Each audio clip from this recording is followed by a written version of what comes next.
going to start talking about senses, our senses.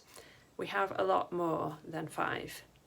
I don't know why they're still teaching in some books and situations that we have 5 senses, because it's a lot more than that.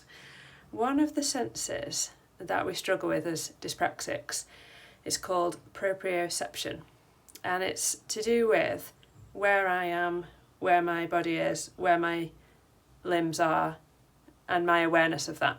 So my understanding of where I am in space and me moving.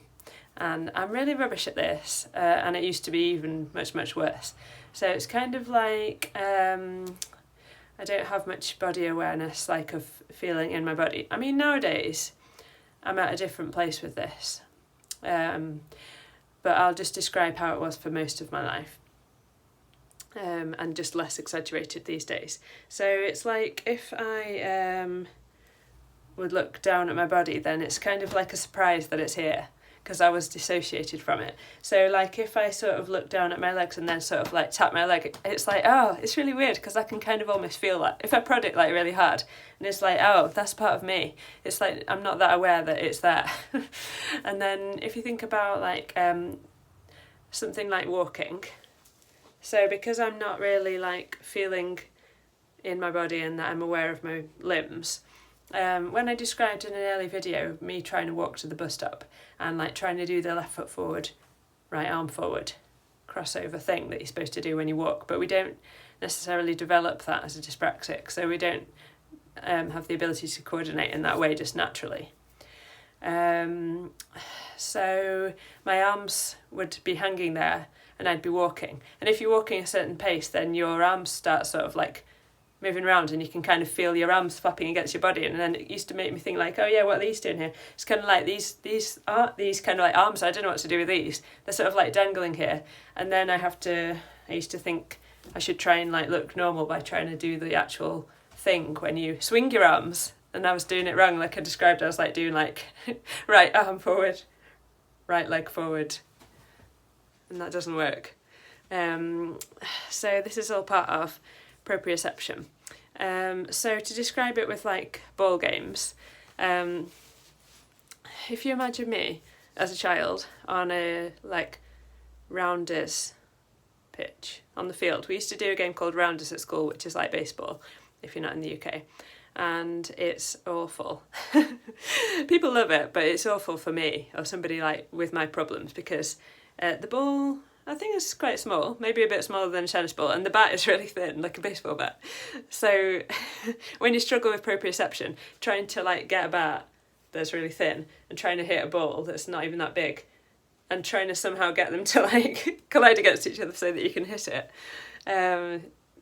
it's very, very high chance that you're going to miss, and also maybe hit somebody or yourself or fall over or look silly.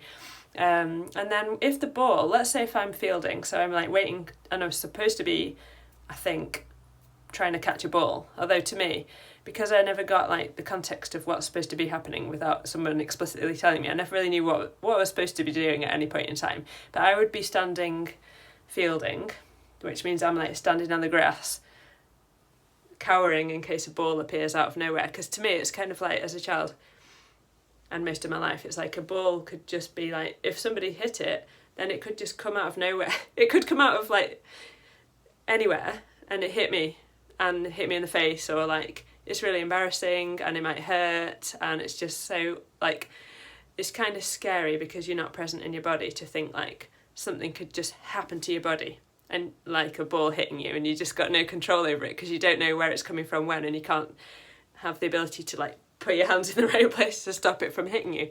And interestingly, I found out how, right, okay, oh, what time am I? Okay, right, so I'm going to talk about tennis and then I'll say what I was just about to say. So when I if I tried to play tennis, it's like, because I don't know where my arm is compared to me, or even that I've got an arm. So then I have got arms, but I've got an arm, and then I've got a like forearm, and I've got a hand.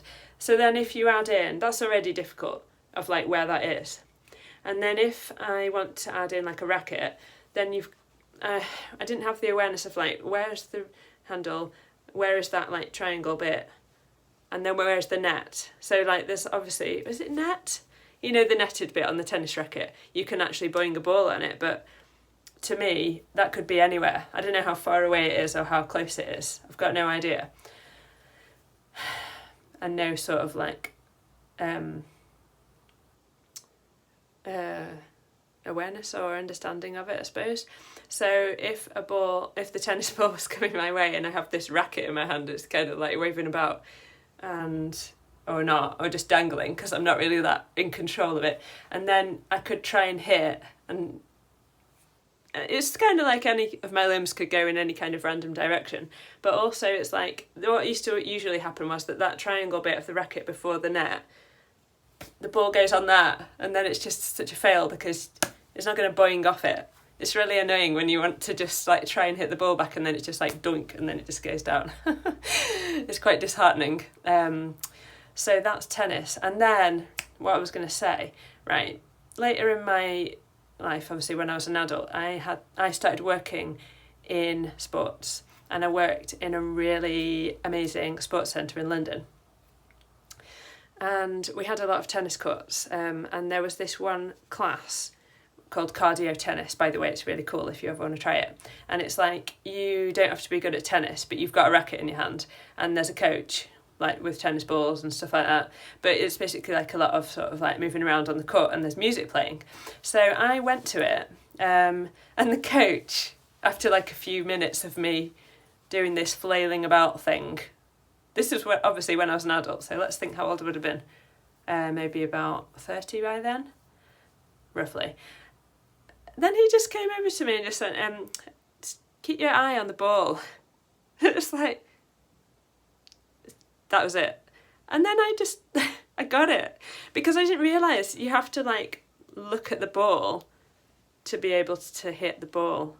But because nobody had ever taught me that like out loud and explicitly said, right, watch the ball, it was just anywhere. I didn't have the awareness and the understanding to think like, if I look at the ball, I can hit the ball. And then I'm not saying I'm like a tennis star now, but I didn't have as much problems after that. Like, so if I look at my racket, then I could like stare at it and think, right, that's how big that is. And that's whereabouts, don't know if this is making sense, that's whereabouts the racket net thing is.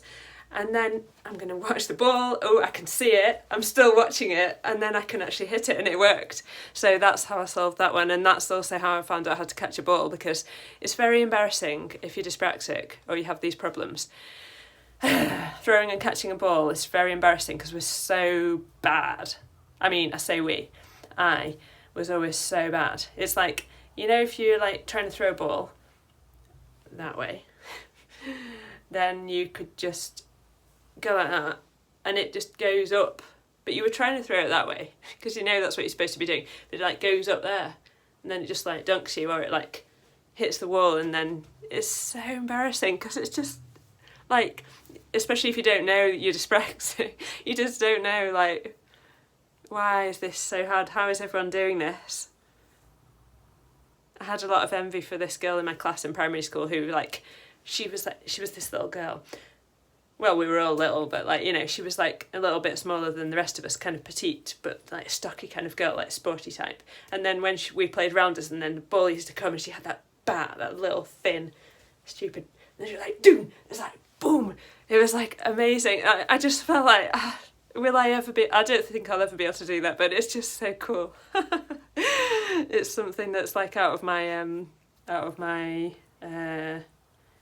thingy.